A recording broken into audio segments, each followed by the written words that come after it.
Halo guys, balik lagi di teras belakang. Tempat santai kita buat membedah hal-hal yang bikin kepala pusing, tapi pakai kepala dingin. Gue mau nanya nih sama lu pada, pernah nggak sih lu lagi antusias banget mau ceritain satu hal? Entah itu ide proyek baru yang menurut lu keren banget, masalah personal yang lagi mengganjal, atau sekadar cerita lucu yang terjadi pas lu jalan ke kantor tadi pagi. Lu udah siapin ceritanya, nada suara lu penuh semangat, dan lu berharap lawan bicara lu bakal merespons dengan antusiasme yang sama. Atau minimal, dengerin dulu sampai selesai. Tapi pas lu baru ngomong 2 kalimat, tiba-tiba dia potong. Pelanin suara lu, kenceng banget. Lu agak kaget terus nurunin volume. Lu lanjut cerita lagi. Baru beberapa detik, dipotong lagi. Aduh, ngomongnya kecepetan dong, santai aja kenapa sih? Lu tarik napas, coba melambatkan tempo. Lu atur lagi gaya ngomong lu sesuai instruksi dia. Begitu lu selesai cerita dan nanya, menurut lu gimana? Si orang ini cuma natap lu dengan muka polos tanpa dosa. Lalu bilang, Hah? Apaan? Gua nggak denger dari tadi. atau malah cuma ngangkat bahu dan ngalih topik ke hal lain. Seketika lu merasa kebingungan, jengkel, dan mikir, gua yang salah cara ngomongnya, atau emang dia yang gak niat dengerin dari awal. Pikiran lu gak salah. Coba lu perhatiin lagi apa yang baru aja terjadi di contoh dialog tadi. Dari awal sampai akhir, fokus pembicaraan sama sekali gak pernah menyentuh isi pesan yang lu sampaikan. Interaksi tadi sepenuhnya didominasi oleh kritik terhadap cara penyampaian lu, volume, kecepatan, dan intonasi. Lu sibuk menyesuaikan diri, memodifikasi ekspresi lu demi memenuhi standar yang dia minta. Tapi di akhir permainan, hadiah yang lu dapat adalah 0 besar.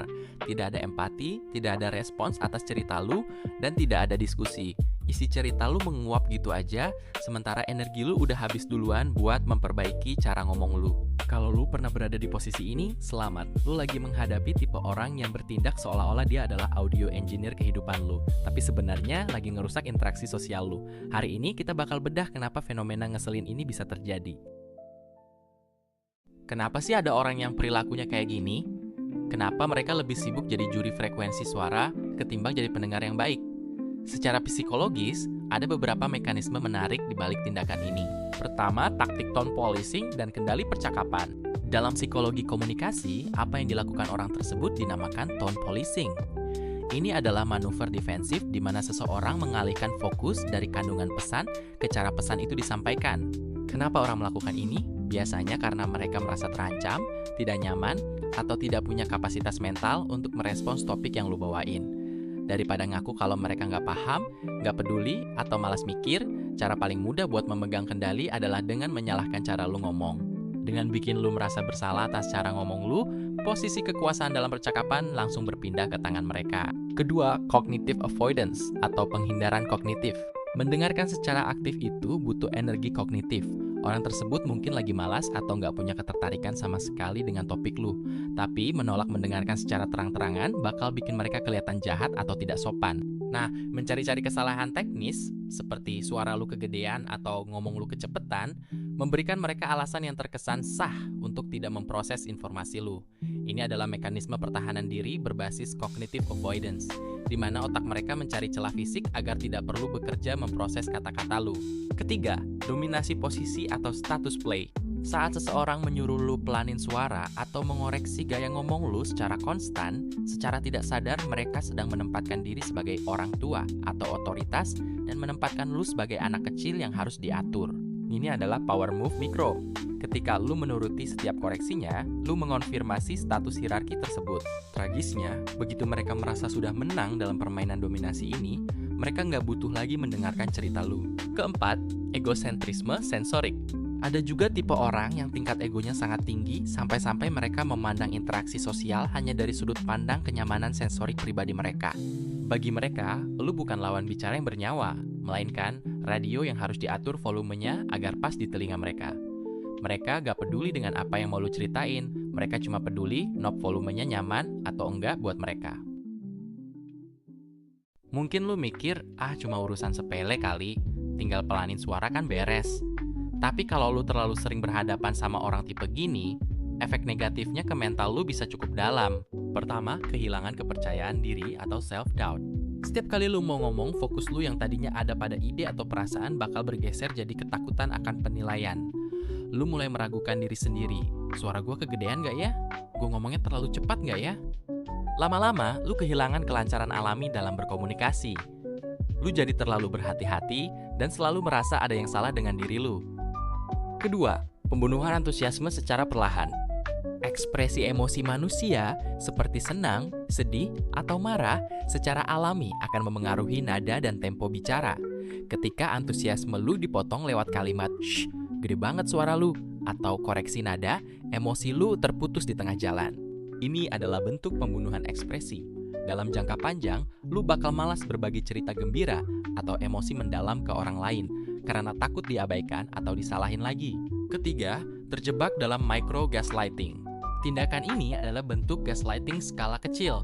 Mereka membuat seolah-olah kegagalan komunikasi yang terjadi adalah murni kesalahan lu yang gak bisa ngomong dengan benar. Padahal, kenyataannya, kegagalan itu terjadi karena mereka yang tidak mau mendengarkan. Lu dibuat merasa bersalah atas ketidakmampuan orang lain dalam berempati. Keempat, kelelahan emosional atau emotional drain. Mencoba menyesuaikan diri dengan standar komunikasi orang yang selalu berubah-ubah, itu menguras energi banget. Lu udah capek-capek kompromi merubah nada bicara, tapi hasilnya nihil. Rasa lelah karena usaha lu tidak dihargai ini bisa memicu kebencian terselubung atau resentment dalam hubungan sosial lu. Terus, kalau lu ketemu sama tipe orang yang doyan bertindak kayak audio engineer begini, apa yang harus lu lakukan? Gue punya beberapa langkah konkret yang bisa lu terapkan. Pertama, terapkan teknik pause and hold. Ketika lu lagi ngomong terus tiba-tiba dipotong dengan kalimat shh atau ngomongnya pelanin. Jangan langsung merespons dengan mengubah nada suara lu sambil terus cerita. Berhentilah ngomong sepenuhnya. Tahan posisi lu, tatap matanya, dan diam selama 3-5 detik. Kontak mata dan jeda hening ini bakal memutus dominasi kontrol yang coba dia bangun. Jeda ini memaksa dia menyadari bahwa interupsi yang dia lakukan itu mengganggu arus percakapan. Kedua, bongkar polanya secara langsung atau meta communication. Alih-alih menuruti koreksi teknisnya, alihkan pembicaraan ke pola perilaku dia.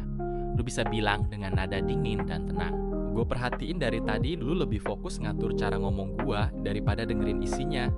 Lu lagi gak ada energi buat dengerin cerita gua ya? Kalau lagi capek gak apa-apa, kita bahas lain kali aja.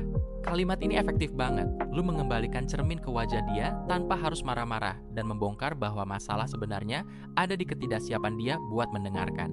Ketiga, tetapkan batasan komunikasi atau set boundaries.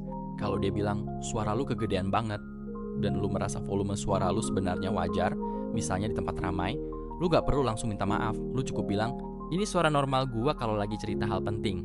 Gua lanjutin ya. Dengan begitu, lu memvalidasi gaya bicara lu sendiri dan tidak memberi ruang buat dia mendikte cara lu mengekspresikan diri. Keempat, budgeting investasi emosional lu. Inilah solusi paling krusial. Kenali siapa lawan bicara lu. Gak semua orang berhak menerima cerita-cerita mendalam, ide-ide penting, atau antusiasme lu.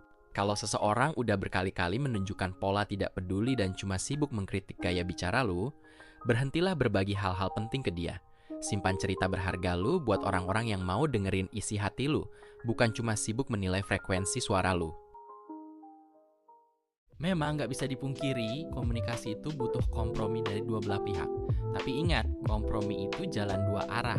Jangan pernah membiarkan orang lain terus-menerus mengatur cara lu berbicara sampai lu kehilangan suara dan identitas lu sendiri. Suara lu berharga, cerita lu layak didengar, dan lu berhak dapat pendengar yang benar-benar mau menyimak. Oke, sekian dulu obrolan kali ini. Makasih banyak udah mau mampir dan dengerin. Stay sane dan sampai ketemu di obrolan santai selanjutnya di teras belakang.